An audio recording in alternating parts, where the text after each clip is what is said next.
Na história do cristianismo, poucos nomes são tão conhecidos quanto o do apóstolo Paulo. A sua transformação dramática, de inimigo feroz dos cristãos a um dos seus maiores defensores, não mudou apenas a sua vida. Teve um papel essencial na formação do futuro da fé cristã. Esta história vai explorar de onde ele veio, como foi criado e os momentos-chave que o moldaram na figura cristã mais influente depois de Jesus. A história começa com um homem chamado Saulo. Ele nasceu em Tarso, uma cidade localizada na região da Cilícia, que hoje faz parte da Turquia. Naquela época, Tarso era um centro importante, com uma mistura de povos e tradições diferentes. Pensamentos gregos, romanos e judaicos coexistiam naquele lugar. O local de nascimento de Saulo é mencionado em Atos 22:3, onde ele diz: "Sou judeu, nascido em Tarso da Cilícia, mas fui criado nesta cidade." Isto mostra que, embora tenha nascido em Tarso, Saulo passou os primeiros anos da sua vida em Jerusalém, o centro religioso do povo judeu. A sua família teve um papel muito importante na sua formação. Eram judeus devotos que seguiam cuidadosamente as tradições e ensinamentos da fé. Em Filipenses 3:5, Saulo, mais tarde conhecido como Paulo, dá-nos uma ideia das suas origens. Diz que foi circuncidado ao 8º dia, pertencia à tribo de Benjamim e era hebreu de nascimento. Isso mostra que a sua família fez questão de o educar desde cedo, segundo os costumes judaicos. Em criança, Saulo começou os estudos em Tarso. As escolas da cidade eram conhecidas pelo seu alto nível e ele recebeu uma educação excelente. Tornou-se fluente em grego, a língua mais falada naquela região. Também estudou as tradições gregas e aprendeu sobre o seu modo de vida. No entanto, para a sua família, a parte mais importante da aprendizagem era a fé judaica. À medida que crescia, a sua família decidiu que ele devia aprofundar ainda mais os conhecimentos religiosos. Por isso, enviaram-no para Jerusalém para continuar os estudos. Lá, Saulo tornou-se aluno de um dos mestres mais respeitados daquela época, um homem chamado Gamaliel. Atos 22:3 também menciona isto. Saulo explica que foi instruído por Gamaliel e seguiu com zelo os ensinamentos dos antepassados. Naquele tempo, dizer que alguém estudava aos pés de um mestre significava que era um aluno dedicado, sob a orientação direta daquele professor. Gamaliel era conhecido pela sua sabedoria e amplamente respeitado. Sob a orientação de Gamaliel, Saulo mergulhou profundamente nos estudos dos ensinamentos judaicos. Dedicou-se ao estudo da Torá, que inclui os 5 primeiros livros da Bíblia, e aprendeu todos os mandamentos que o povo judeu devia seguir. Saulo era extremamente dedicado, estava determinado a ser o aluno mais fiel e a cumprir cada regra com precisão. Com o tempo, Saulo passou a fazer parte de um grupo dentro do judaísmo conhecido como os fariseus. Este grupo era conhecido pela sua obediência rigorosa à lei judaica. Acreditavam que cada mandamento devia ser seguido com todo o cuidado. Em Atos 23:6, Saulo afirma: "Sou fariseu, filho de fariseu." Isso mostra que ele não se juntou aos fariseus por acaso. Era uma tradição de família. Os fariseus eram admirados por muitos pela sua devoção, embora alguns os criticassem por serem demasiado rígidos. Saulo não só aderiu ao grupo, tornou-se um dos mais empenhados. Em Gálatas 1:14 ele diz: "Progredia no judaísmo mais do que muitos da minha idade e tinha grande zelo pelas tradições dos meus antepassados." Isto mostra que Saulo era mais dedicado à lei judaica do que a maioria dos jovens do seu tempo. Foi por esta altura que Saulo começou a ouvir falar de um novo grupo. Eram conhecidos como os seguidores do caminho. Hoje, sabemos que eram os primeiros cristãos. Estas pessoas acreditavam que Jesus de Nazaré era o Messias, o Salvador tão esperado pelo povo judeu. Para Saulo, essa ideia era inaceitável. Ele via essa mensagem como perigosa e achava que contrariava tudo o que tinha aprendido. Saulo acreditava que este novo movimento desrespeitava as tradições sagradas que ele tanto valorizava. Por isso, decidiu combatê-los. Saulo começou a perseguir os cristãos, acreditando que estava a fazer o que era certo para defender a sua fé. A primeira vez que Saulo é mencionado em ligação aos cristãos é durante o julgamento de um homem chamado Estevão. Estevão era um líder importante entre os primeiros crentes e foi acusado de blasfêmia pelas autoridades judaicas. Em Atos 7:58, lemos o que aconteceu. Expulsaram-no da cidade e começaram a apedrejá-lo. As testemunhas deixaram os seus mantos aos pés de um jovem chamado Saulo. Isto significa que Saulo viu tudo acontecer. Não atirou pedras, mas ficou lá enquanto os outros o faziam, até segurando os pertences deles. Atos 8:1 continua. Saulo aprovava a morte de Estevão. Isso mostra que Saulo concordava com o que aconteceu e acreditava que Estevão merecia aquele destino. A partir daí, Saulo ficou ainda mais decidido a silenciar os cristãos. Começou a agir diretamente contra eles. Segundo Atos 8:3, Saulo devastava a igreja, entrava nas casas, arrastava homens e mulheres e mandava-os para a prisão. Saulo não se contentava em expulsar os cristãos de Jerusalém. Queria encontrá-los noutras cidades também.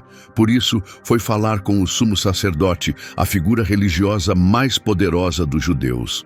Atos 9:1-2 diz: Saulo continuava a ameaçar de morte os discípulos do Senhor. Foi ter com o sumo sacerdote e pediu-lhe cartas para as sinagogas de Damasco. Se encontrasse lá alguém que seguisse o caminho, homem ou mulher, prenderia e traria de volta a Jerusalém. Damasco era uma cidade distante e influente, longe de Jerusalém. Saulo queria ter autoridade legal para viajar até lá e prender qualquer pessoa que seguisse Jesus. Estava decidido a impedir que a mensagem de Jesus se espalhasse. Anos mais tarde, depois de ter ficado conhecido como o apóstolo Paulo, ele recordou essa fase da sua vida. Em 1 Coríntios 15:9, escreveu: Sou o menor dos apóstolos e nem mereço esse título, pois persegui o povo de Deus. Esta afirmação mostra o profundo arrependimento de Paulo pelo que tinha feito. Ele reconheceu que cometeu erros graves ao prejudicar os crentes e sentia-se indigno por causa do seu passado. Assim, termina o primeiro capítulo da sua jornada. Saulo começou como um jovem devoto de Tarso. Estudou com os melhores mestres em Jerusalém e tornou-se um fariseu entusiasta, mas a sua paixão levou-o a perseguir os seguidores de Jesus, convencido de que estava a proteger a sua fé. Com cartas de autorização na mão, Saulo partiu para Damasco, pronto para prender ainda mais deles. Ele não fazia ideia de que o seu futuro estava prestes a ser completamente transformado. Algo extraordinário ia acontecer no caminho para Damasco. Um acontecimento que iria transformar Saulo, o perseguidor, em Paulo, o mensageiro. Esta parte inicial da sua vida lembra-nos como até as crenças mais sinceras nos podem enganar, especialmente quando pensamos que estamos a fazer o que é certo. Também nos prepara para a mudança poderosa que viria a seguir. Uma mudança que fez de Saulo uma das vozes mais fortes da fé que antes tentou destruir. A sua história é um dos momentos mais marcantes e inesquecíveis do Novo Testamento. E tudo começou naquele caminho poeirento para Damasco. Saulo, determinado a causar mal aos que seguiam Jesus, ia com planos perigosos. Pretendia capturar mais crentes e levá-los para Jerusalém. Atos 9:3-6 descreve claramente o que aconteceu. Uma luz repentina vinda do céu rodeou-o. Ele caiu por terra e ouviu uma voz dizer: Saulo, Saulo, por que me persegues? Ele respondeu: Quem és tu, Senhor? E a voz disse: Eu sou Jesus, aquele que tu persegues. Agora levanta-te, entra na cidade e espera instruções. Esse momento foi tão forte que Saulo ficou sem ver. Os homens que o acompanhavam ficaram sem palavras. Ouviram a voz, mas não viram ninguém. Ajudaram Saulo a levantar-se e conduziram-no até Damasco.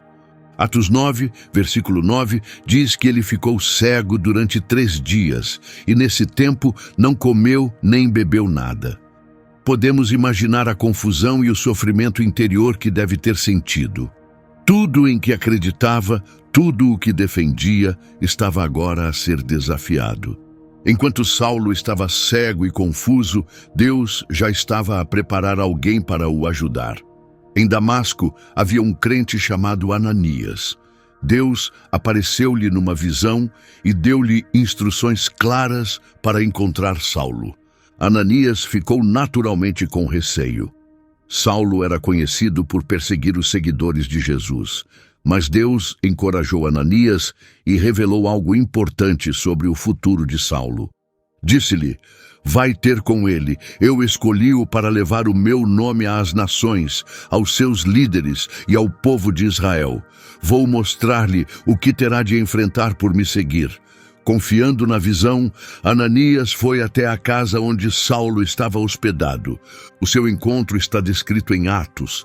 Ananias entrou, pôs as mãos sobre Saulo e disse: irmão Saulo, o mesmo Jesus que te apareceu no caminho enviou-me. Ele quer que recuperes a visão e seja cheio do Espírito Santo. Nesse instante, algo como escamas caiu dos olhos de Saulo e ele voltou a ver. Levantou-se e foi batizado.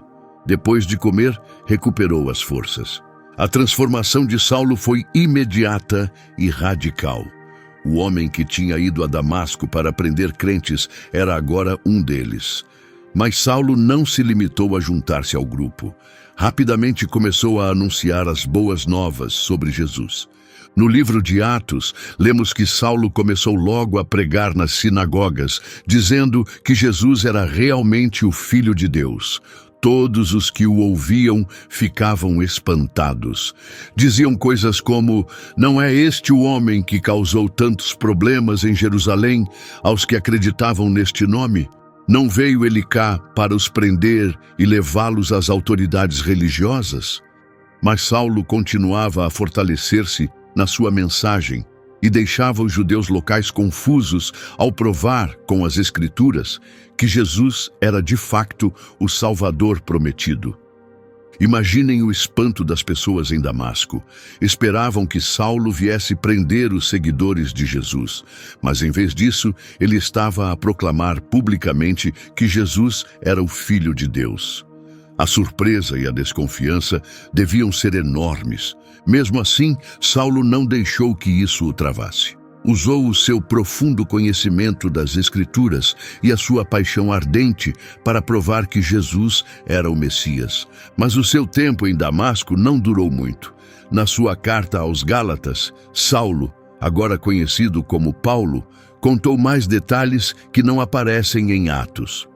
Explicou que não foi logo a Jerusalém para conhecer os primeiros apóstolos. Em vez disso, viajou até a Arábia. Mais tarde, voltou a Damasco. Só depois de 3 anos é que foi a Jerusalém para se encontrar com Pedro e ficou com ele 15 dias. A viagem de Paulo à Arábia é uma parte fascinante da sua história. Ele não explicou o que fez lá, nem quanto tempo permaneceu. Alguns estudiosos acreditam que terá ficado na Arábia durante bastante tempo, talvez até 3 anos, antes de voltar a Damasco. Outros pensam que a visita foi mais curta. Seja como for, esse tempo foi provavelmente muito importante para ele. Longe do conflito em Damasco e da agitação da sua mudança repentina, terá tido oportunidade para refletir profundamente sobre o que lhe aconteceu. Esse tempo a sós pode ter ajudado Paulo a aproximar-se mais de Deus e a reler as Escrituras com um novo olhar, agora compreendendo que Jesus era o Salvador prometido. Quando voltou a Damasco, a sua fé estava ainda mais forte. Mas regressar não significava que tudo seria fácil. A pregação de Paulo causou sérios problemas. Segundo Atos, passado algum tempo, um grupo de judeus fez um plano para o matar. Paulo soube do plano. Eles vigiavam as portas da cidade à espera de o apanhar, mas os seus seguidores ajudaram-no a fugir durante a noite, descendo-o num cesto por uma abertura no muro da cidade. Esta fuga dramática marcou o fim da primeira fase da nova missão de Paulo. Depois de sair de Damasco, escolheu ir para Jerusalém.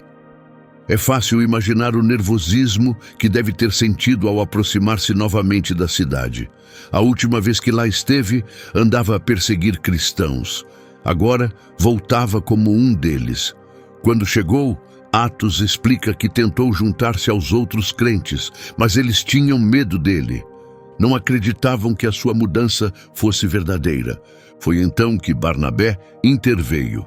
Levou Paulo até aos apóstolos e contou-lhes como ele tinha visto o Senhor a caminho de Damasco, como Deus lhe falou e como pregou com coragem em nome de Jesus. É compreensível que os discípulos não confiassem nele ao início. Paulo era conhecido por atacar a comunidade. O apoio de Barnabé fez toda a diferença e ajudou a que Paulo fosse aceite. Este momento com Barnabé foi importante. Mais tarde, ele tornar-se-ia um dos parceiros mais próximos de Paulo na missão de anunciar a mensagem. Uma vez acolhido, Paulo começou logo a trabalhar. A Bíblia diz que ficou com os discípulos e circulava livremente por Jerusalém, falando com coragem sobre o Senhor. Conversava e debatia com judeus de língua grega, mas também queriam matá-lo. Mais uma vez, as palavras de Paulo provocaram reações fortes. A situação tornou-se tão perigosa que os crentes decidiram que era hora de ele sair da cidade. Assim, como diz Atos, levaram Paulo até Cesareia e depois enviaram-no para Tarso, a sua terra natal. Esta fase seguinte da vida de Paulo não está bem documentada. A Bíblia não diz muito sobre o que fez lá, mas, com base no que sabemos sobre ele, é provável que tenha continuado a ensinar e a partilhar a mensagem, talvez de forma menos pública, mas com a mesma paixão. O tempo de Paulo em Tarso foi provavelmente uma etapa importante de crescimento.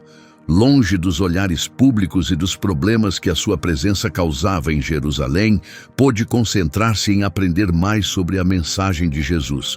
Foi provavelmente durante esses anos que Paulo refletiu profundamente sobre o que lhe aconteceu e começou a formar muitas das ideias que mais tarde partilharia nas suas cartas. Não sabemos exatamente quanto tempo ficou em Tarso, mas parece ter sido durante vários anos. Um momento decisivo aconteceu quando Barnabé foi procurá-lo para o ajudar na igreja crescente em Antioquia. Esse momento marcou o início de um novo capítulo na missão de Paulo. Um capítulo que o levaria a viagens famosas e às cartas que formam grande parte do Novo Testamento. A história inicial de Paulo é um exemplo poderoso de como Deus pode transformar por completo uma vida. De perseguidor dos crentes a mensageiro da fé, a transformação de Paulo mostra o que a graça de Deus pode fazer. Este relato destaca vários pontos importantes. Primeiro, a vida de Paulo foi transformada para sempre por um encontro pessoal e direto com Jesus. Depois, vemos como outros seguidores de Jesus, como Ananias e Barnabé, foram essenciais para ajudar Paulo a iniciar o seu novo caminho de fé. Desde o início, Paulo enfrentou dificuldades, sinal dos muitos desafios que encontraria ao longo dos anos como mensageiro do Evangelho. Quando deixou Tarso para se juntar a Barnabé em Antioquia, Paulo estava preparado para o que viria a seguir. O tempo de preparação tinha terminado e o escolhido para levar a boa nova aos gentios estava pronto para iniciar a sua missão global. As viagens de Paulo marcariam um passo importante no crescimento do cristianismo para além das suas raízes judaicas. Através destas missões, a mensagem de Jesus começou a alcançar o vasto mundo romano. A primeira destas viagens começou em Antioquia. Segundo o livro de Atos, enquanto os crentes adoravam e jejuavam, o Espírito Santo deu uma instrução clara. separai Barnabé e Saulo para a missão que lhes destinei. Depois de mais oração e jejum, o grupo impôs-lhes as mãos e enviou-os. Isto marcou o início do chamado missionário de Paulo.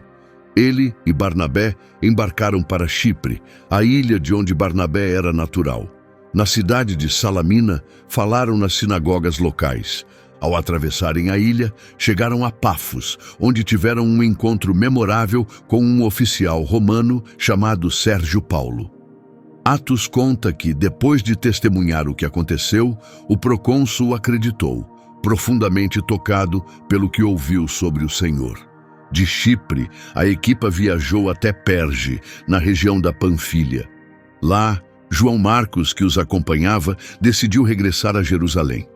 Paulo e Barnabé seguiram para Antioquia da Pisídia, onde Paulo pregou uma mensagem poderosa na sinagoga. Atos descreve a forte reação que Paulo e Barnabé receberam.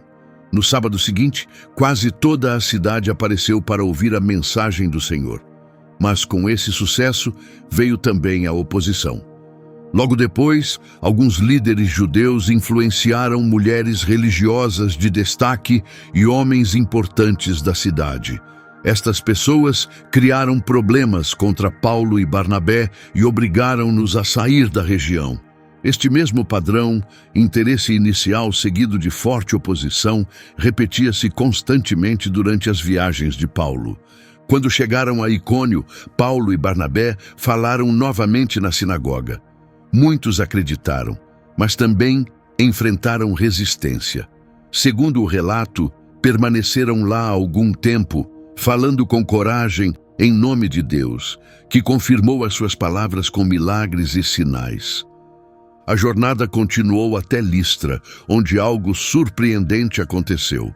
Depois de Paulo curar um homem que nunca tinha andado, o povo ficou maravilhado e pensou que os dois eram deuses em forma humana.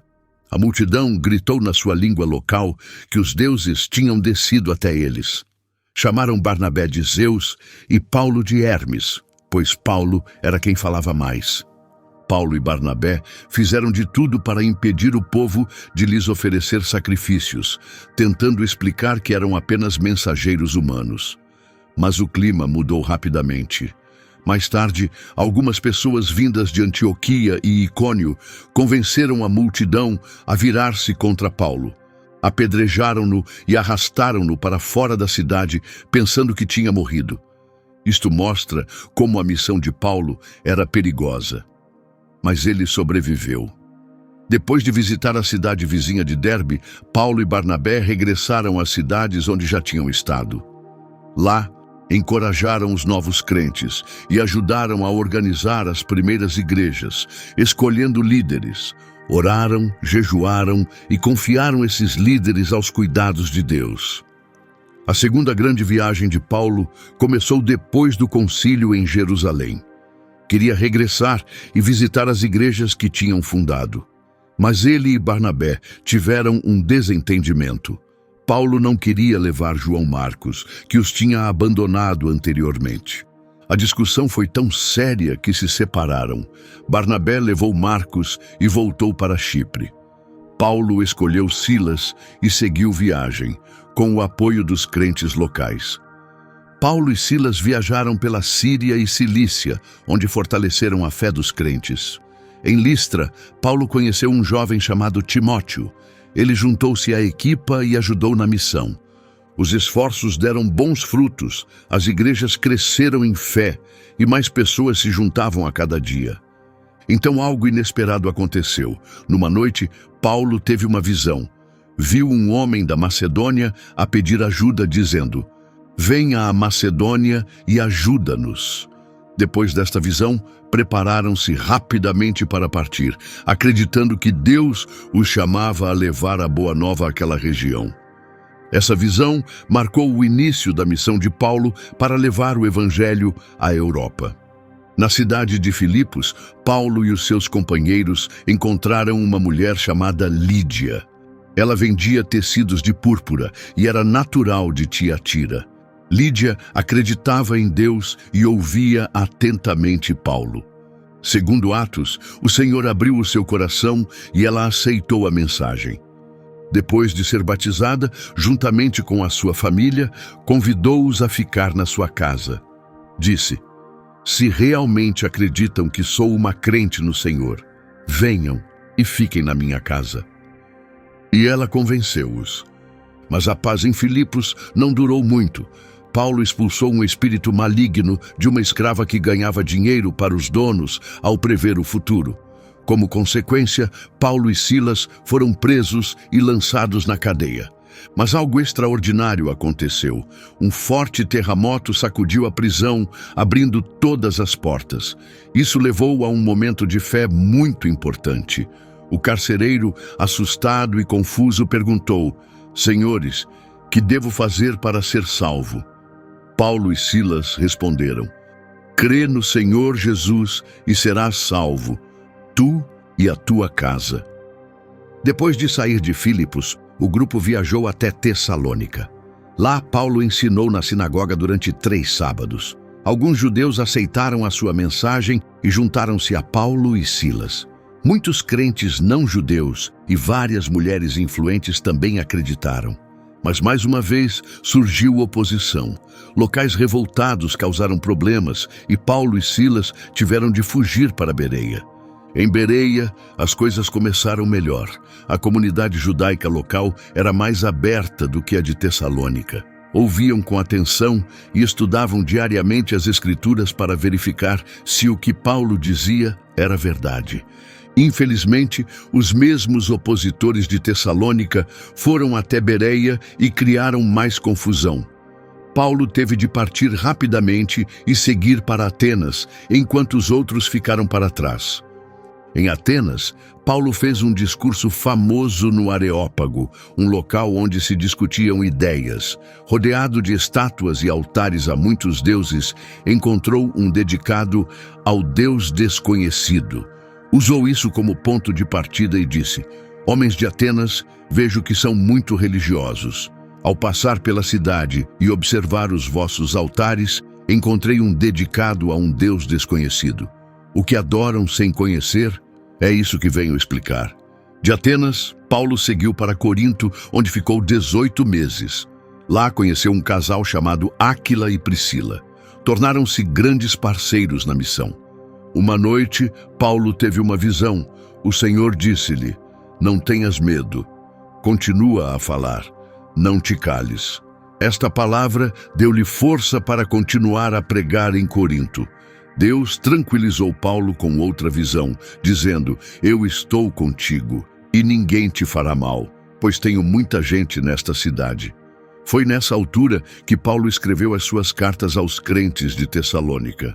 Mais tarde, iniciou a sua 3ª viagem missionária, começando com visitas às igrejas da Galácia e da Frígia. Segundo Atos, depois de passar algum tempo em Antioquia, Paulo partiu novamente, viajando pelas regiões da Galácia e da Frígia, fortalecendo a fé de todos os discípulos que encontrava pelo caminho.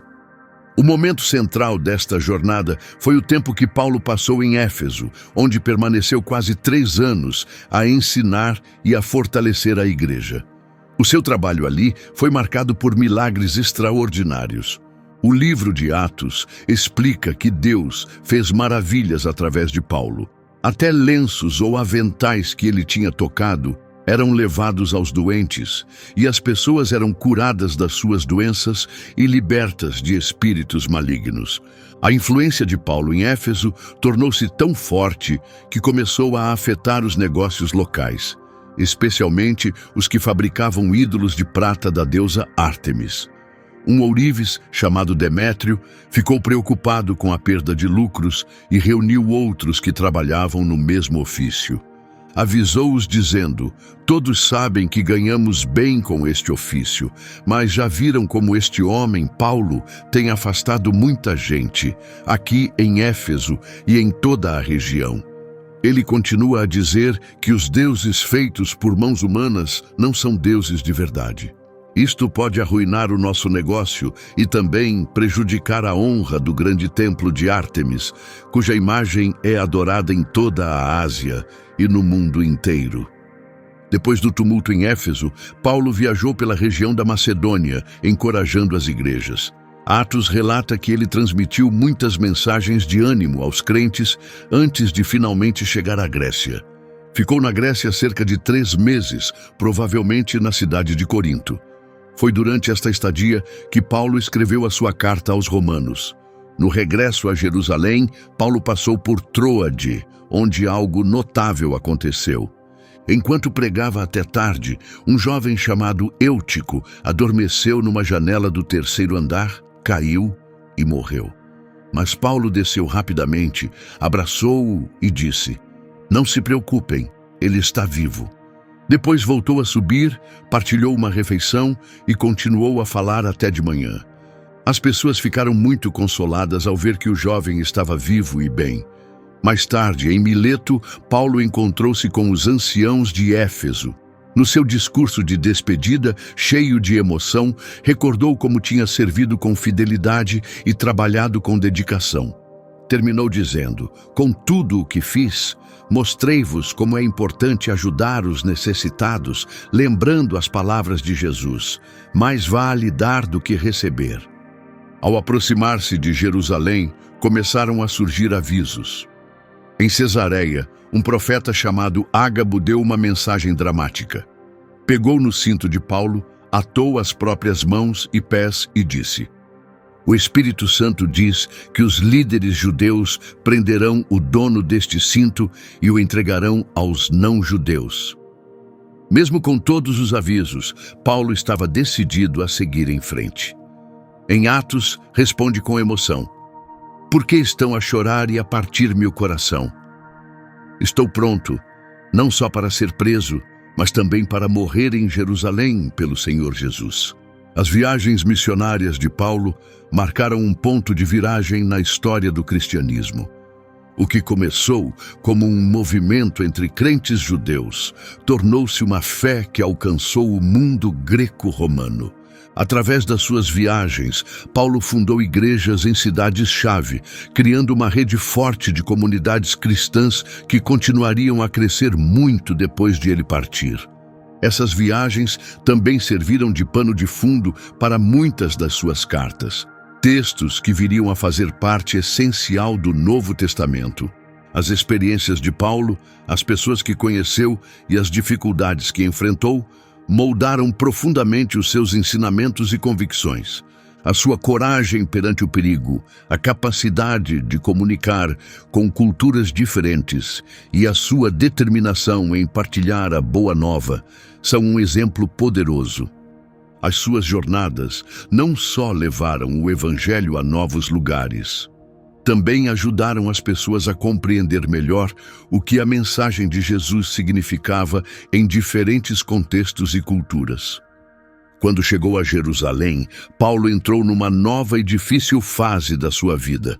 A época das viagens deu lugar a um tempo de prisões e julgamentos, primeiro em Jerusalém e depois no coração do Império Romano. Mas até esses momentos difíceis deram a Paulo novas oportunidades para falar da sua fé, desta vez perante líderes poderosos e grandes multidões.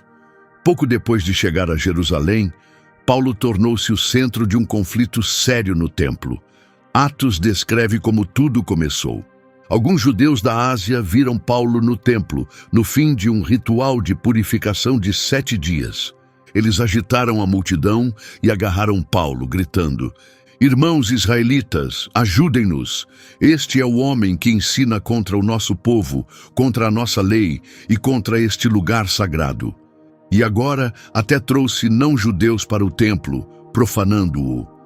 Tinham visto Paulo anteriormente com um homem chamado Trófimo, de Éfeso, e assumiram erradamente que ele o tinha levado ao templo. Apesar de a acusação ser falsa, causou logo um tumulto. Toda a cidade ficou agitada e pessoas vieram de todos os lados. Arrastaram Paulo para fora do templo e os portões foram fechados atrás dele. Enquanto a multidão tentava matá-lo, chegou a notícia ao comandante romano de que havia confusão na cidade. Ele levou de imediato soldados e oficiais ao local. Quando a multidão viu os militares, parou de agredir Paulo. Este resgate dramático marcou o início de uma nova fase na vida de Paulo, cheia de julgamentos, prisões e testemunhos sob pressão. O comandante romano, pensando que Paulo era um agitador perigoso, mandou prendê-lo. Mas Paulo pediu para falar à multidão e deram-lhe permissão. No seu discurso, que está registrado em Atos, Paulo contou como passou a acreditar em Jesus e como foi chamado a anunciar a mensagem aos não-judeus. As pessoas ouviram em silêncio, até Paulo falar sobre ser enviado aos gentios. Nesse momento tudo mudou. Paulo disse: "O Senhor disse-me, vai, eu te enviarei para longe aos gentios." Então a multidão explodiu em fúria. Gritaram: "Acabem com este homem! Ele não merece viver!" Com a agitação a crescer, o comandante ordenou que Paulo fosse levado para a fortaleza e preparado para ser açoitado. Mas antes disso acontecer, Paulo revelou que era cidadão romano. A lei romana protegia os cidadãos desse tipo de castigo sem julgamento. O oficial perguntou-lhe: "Diz-me, és mesmo cidadão romano?" Paulo respondeu: "Sou." O comandante disse: "Eu paguei muito dinheiro para obter a cidadania." Paulo respondeu: "Mas eu nasci cidadão." Imediatamente, os soldados afastaram-se. O comandante ficou inquieto ao perceber que tinha acorrentado um cidadão romano. No dia seguinte, Paulo foi levado perante o conselho judaico, o Sinédrio. Ele rapidamente percebeu que o conselho estava dividido entre dois grupos, os fariseus e os saduceus, e usou isso a seu favor. Levantou-se e disse: "Irmãos, sou fariseu, filho de fariseus. Estou a ser julgado hoje por acreditar na ressurreição dos mortos." Esta declaração provocou um conflito entre os dois grupos. Os saduceus não acreditavam na ressurreição, nem em anjos ou espíritos. Os fariseus, pelo contrário, acreditavam em tudo isso. A discussão tornou-se tão intensa que o comandante teve de tirar Paulo dali para protegê-lo. Nessa noite, Paulo recebeu uma mensagem reconfortante do Senhor. Numa visão, Jesus apareceu e disse: "Tem coragem. Assim como testemunhaste por mim em Jerusalém, também darás testemunho em Roma." No dia seguinte, o sobrinho de Paulo soube de um plano secreto para o matar. Avisou Paulo, que transmitiu a mensagem aos oficiais romanos. Quando o comandante soube da ameaça, preparou uma escolta pesada para proteger Paulo. Deu ordens a 2 oficiais: "Preparem 200 soldados, 70 cavaleiros e 200 lanceiros para partirem esta noite às 9. Tenham cavalos prontos para Paulo, para que seja levado em segurança ao governador Félix." Paulo foi levado até Cesareia com forte proteção. Lá enfrentaria uma série de audiências legais. Esses julgamentos iriam pôr à prova a sua fé, dar-lhe novas oportunidades para partilhar a mensagem e, por fim, conduzi-lo ao centro do Império Romano. Exatamente como o Senhor tinha dito. Paulo foi primeiro levado perante o governador Félix, onde um advogado chamado Tértulo, representando o sumo sacerdote e outros líderes judeus, apresentou acusações sérias contra ele. Paulo respondeu com sabedoria e calma, negando as acusações falsas e explicando as suas crenças com confiança. Na sua defesa, registrada em Atos, Paulo disse: "Admito que adoro o Deus dos nossos antepassados, seguindo o caminho que alguns chamam de seita. Acredito em tudo o que está escrito na lei e nos profetas. Como estes homens, tenho esperança em Deus, que haverá ressurreição tanto dos justos como dos injustos. É por isso que procuro sempre manter a consciência limpa diante de Deus e das pessoas." Embora Félix tenha achado a mensagem de Paulo interessante, deixou-o na prisão durante 2 anos. Esperava que Paulo lhe oferecesse um suborno. Quando Félix foi substituído por um novo governador, Festo, os líderes judeus voltaram rapidamente a apresentar queixas. Festo pensou em enviar Paulo a Jerusalém para ser julgado, mas Paulo, sabendo que isso o colocaria em perigo, tomou uma decisão corajosa. apelou para César. Disse: se fiz algo digno de morte, não tentarei fugir, mas se estas acusações são falsas, ninguém tem o direito de me entregar. Apelo para César. Depois de consultar os conselheiros, Festo respondeu: apelaste para César. A César irás. Antes de ser enviado para Roma, Paulo teve ainda uma audiência importante, desta vez perante o rei Agripa. O seu discurso, escrito em Atos 26, descreve com força a sua experiência pessoal e a mensagem que pregava.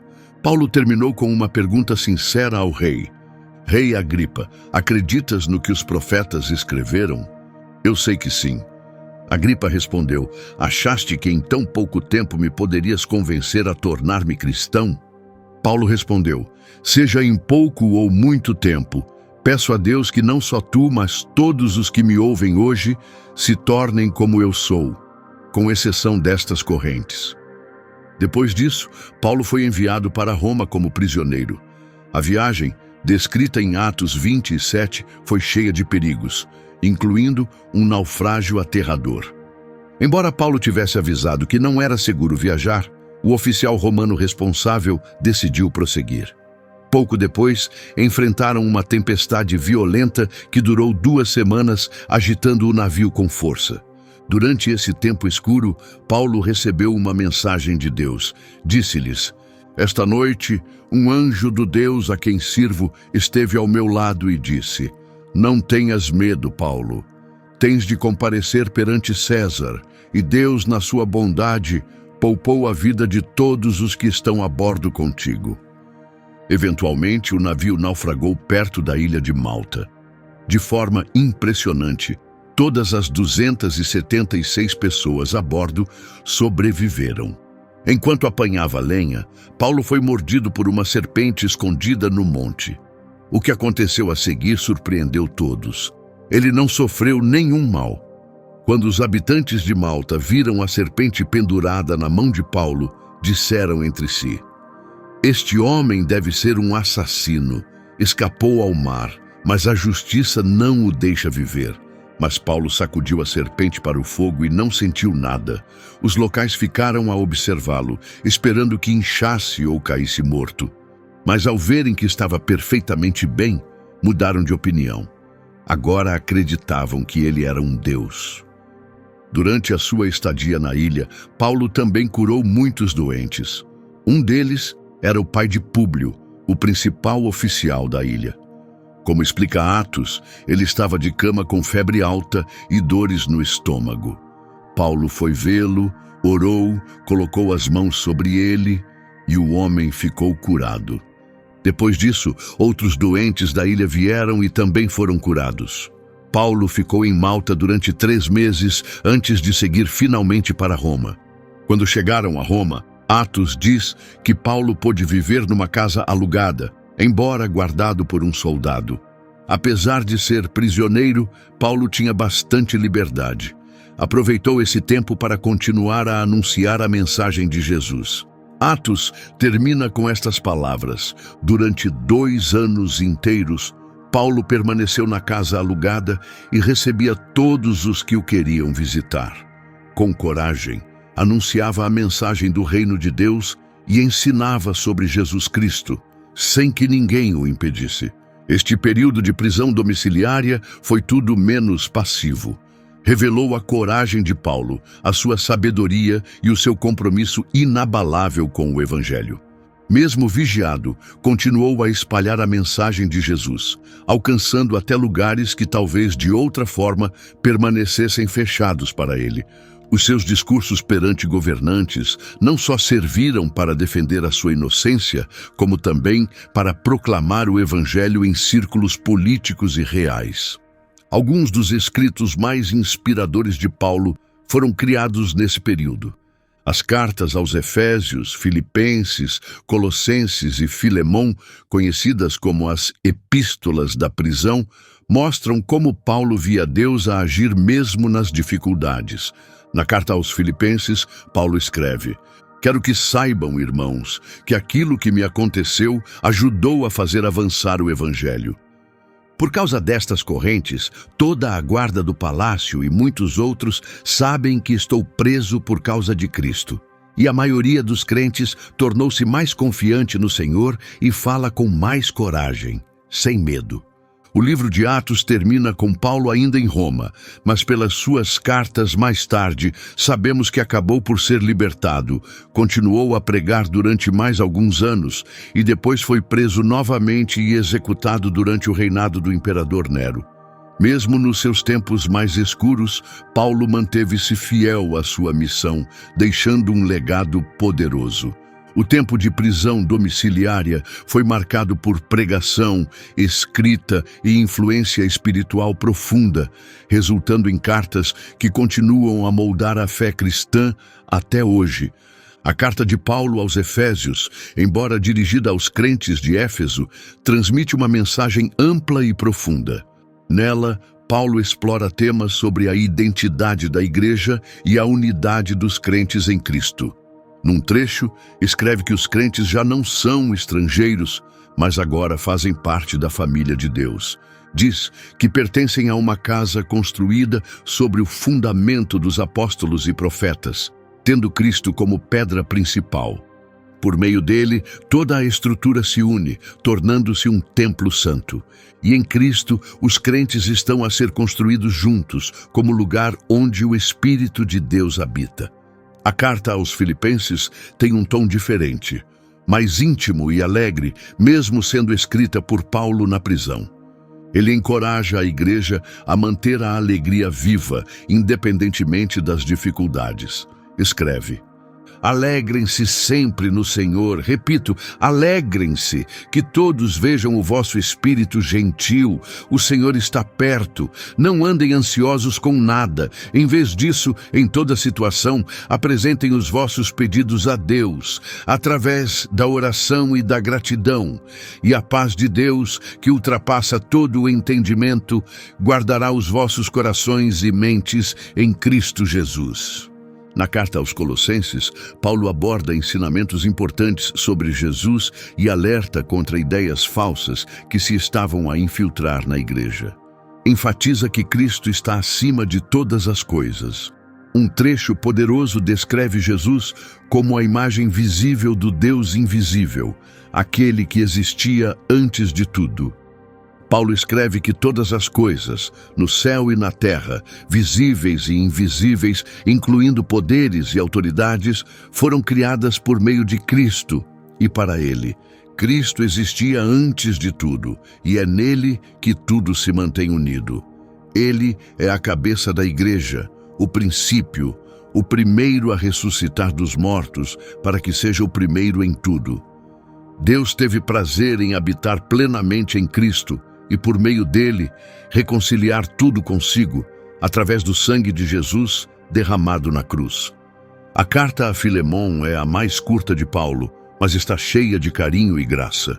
É um pedido pessoal, escrito em favor de Onésimo, um escravo fugitivo que chegou à fé através do ministério de Paulo enquanto este estava preso. Paulo escreve: peço-te que sejas bondoso com Onésimo, que se tornou como um filho para mim durante o tempo da minha prisão. Em tempos foi de pouca utilidade para ti, mas agora é valioso para ambos. Estou a enviá-lo de volta para ti. Ele é muito querido para mim. Depois de ser libertado da prisão domiciliária em Roma, acredita-se que Paulo continuou a viajar. Embora a Bíblia não dê detalhes exatos, pistas nas cartas de Paulo e escritos cristãos antigos sugerem que ele visitou lugares como Espanha, Creta e partes da Ásia Menor. Na carta aos Romanos, Paulo já tinha expressado o seu desejo. Planeio viajar para Espanha e espero visitar-vos pelo caminho para que me possam ajudar na jornada depois de passar algum tempo convosco.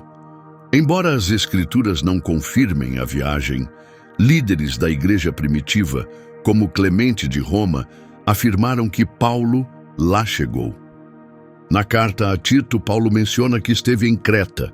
Diz: deixei-te em Creta para terminares o trabalho que começamos e para nomeares líderes em cada cidade, conforme te ordenei.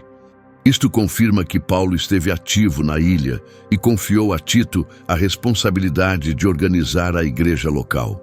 As cartas conhecidas como epístolas pastorais, 1 Timóteo, Tito e 2 Timóteo, são os últimos escritos que temos de Paulo. Estas cartas contêm orientações essenciais para a liderança da igreja e abordam temas práticos sobre estrutura, doutrina e conduta diária. Em 1 Timóteo, Paulo dá conselhos sobre o funcionamento da igreja, como escolher líderes e como lidar com falsos ensinamentos. Explica o motivo das suas instruções ao dizer: espero ir ter contigo em breve, mas se me atrasar, quero que saibas como as pessoas devem comportar-se na casa de Deus, a igreja do Deus vivo, que é o pilar e fundamento da verdade. A carta a Tito também traz orientações para organizar a igreja, mas enfatiza o ensino sólido e como ele deve moldar a vida dos crentes. Paulo escreve: a graça de Deus manifestou-se, trazendo salvação para todos. Ela ensina-nos a rejeitar o pecado e os desejos mundanos e a viver de forma disciplinada, justa e fiel no presente, enquanto esperamos a nossa bendita esperança, o regresso do nosso grande Deus e Salvador, Jesus Cristo. Ele deu-se por nós para nos libertar de toda a maldade e para formar um povo seu, dedicado a fazer o bem. A segunda carta a Timóteo é profundamente pessoal e emocional. Foi escrita durante a última prisão de Paulo em Roma, quando ele sentia que o fim estava próximo. Ao refletir sobre a sua vida, Paulo escreve: estou a ser derramado como uma oferta, e o meu tempo chegou ao fim. Combati o bom combate. Completei a corrida, guardei a fé. Agora está reservada para mim a coroa da justiça. Algo que o Senhor, o justo juiz, me dará naquele dia. E não só a mim, mas a todos os que esperam ansiosamente o seu regresso. Segundo a tradição cristã antiga, Paulo foi executado em Roma durante a perseguição do imperador Nero, provavelmente por volta do ano 67 d.C. Embora a Bíblia não descreva o momento da sua morte, acredita-se que foi decapitado, um método consistente com a execução de cidadãos romanos. A influência de Paulo no cristianismo é vasta e duradoura. Os seus escritos lançaram as bases de grande parte da teologia cristã.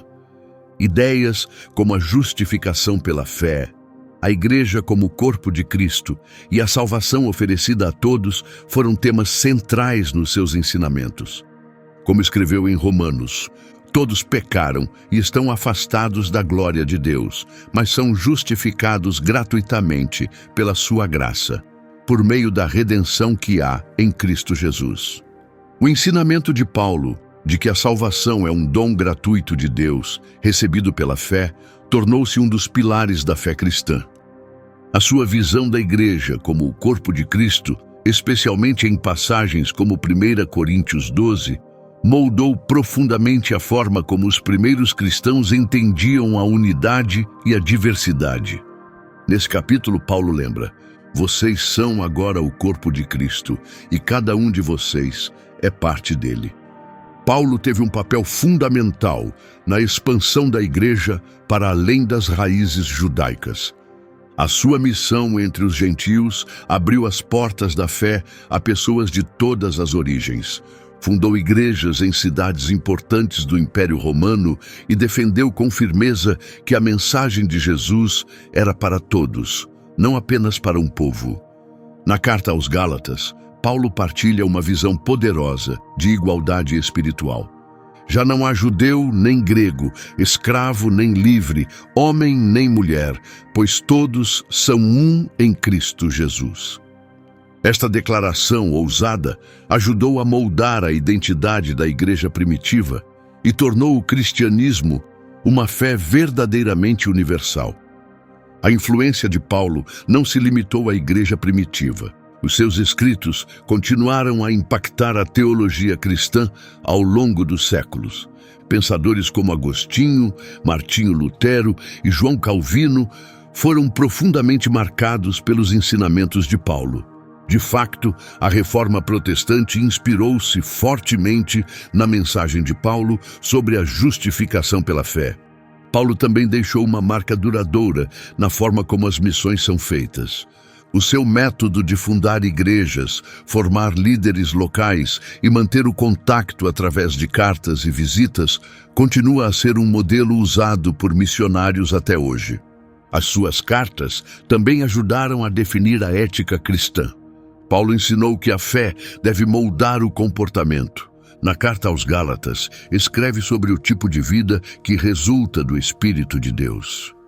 O fruto do Espírito é amor, alegria, paz, paciência, bondade, generosidade, fidelidade, mansidão e domínio próprio. Contra estas coisas não há lei. Para além da teologia e da ética, a influência de Paulo estende-se à literatura e à filosofia. As suas cartas constituem grande parte do Novo Testamento e ajudaram a estabelecer o formato das correspondências cristãs.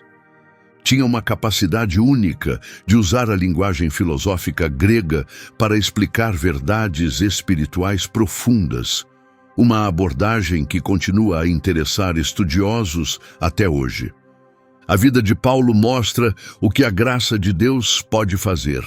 Passou de perseguidor feroz da igreja a um dos seus maiores defensores.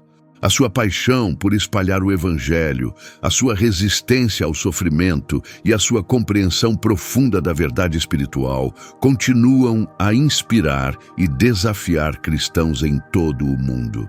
Na sua última carta, Paulo mostrou não só confiança pessoal quanto ao que o esperava, mas também uma forte confiança na mensagem que pregava.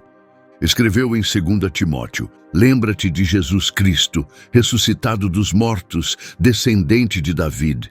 Esta é a boa nova pela qual sofro, até ser tratado como criminoso e estar acorrentado. Mas a palavra de Deus não está presa, e as suas palavras provaram ser verdadeiras. A mensagem de Deus permaneceu, e o legado de Paulo também. O ministério de Paulo, as suas cartas e o modo como viveu continuam a inspirar e a moldar a fé cristã até hoje. A sua vida é um lembrete poderoso de como o Evangelho pode transformar profundamente alguém que o abraça. De Saulo, o perseguidor, a Paulo, o apóstolo, a sua história é uma das transformações mais dramáticas e significativas da história cristã. A sua jornada mostra como a mensagem de Jesus pode renovar corações, vencer provações e alcançar pessoas por todo o mundo. Ao refletirmos sobre a vida incrível de Paulo, somos convidados a pensar no nosso próprio caminho de fé. Como Paulo, somos chamados a manter-nos firmes no que acreditamos, a partilhar a esperança que recebemos e a deixar uma marca, onde quer que estejamos, enfrentando os desafios que forem. Se esta história falou contigo e queres conhecer mais exemplos de fé, considera subscrever o nosso canal. Temos muitas histórias inspiradoras para partilhar contigo. E se este vídeo te encorajou, por que não partilhá-lo com alguém? Nunca se sabe. Talvez alguém próximo precise hoje desta mensagem de graça e transformação. As palavras de Paulo em Filipenses lembram-nos de como viver com propósito e determinação. Ele escreveu: "Irmãos, não considero que já tenha alcançado, mas faço isto: esqueço o que ficou para trás e avanço para o que está à frente. Sigo em direção à meta, com os olhos postos no prêmio que Deus preparou para mim em Cristo Jesus." Essa forma de pensar, de seguir em frente, confiar em Deus e manter o compromisso, é algo que todos podemos levar conosco. Que possamos, como Paulo, manter os olhos fixos no objetivo, que usemos a nossa vida para trazer luz, servir os outros e partilhar o amor que encontramos. E ao fazê-lo, que deixemos um legado que perdure. Obrigado por teres passado este tempo conosco e por assistires a este vídeo. Se gostaste, não te esqueças de carregar no botão Gosto, subscrever o canal e partilhar com os teus amigos e familiares. O teu apoio ajuda-nos a continuar a criar conteúdos significativos e que inspiram. Até a próxima, mantém-te encorajado, mantenha a esperança e lembra-te, não importa o teu passado, o teu futuro pode ser cheio de propósito, tal como foi o de Paulo. Vemo-nos no próximo vídeo. Que Deus te abençoe.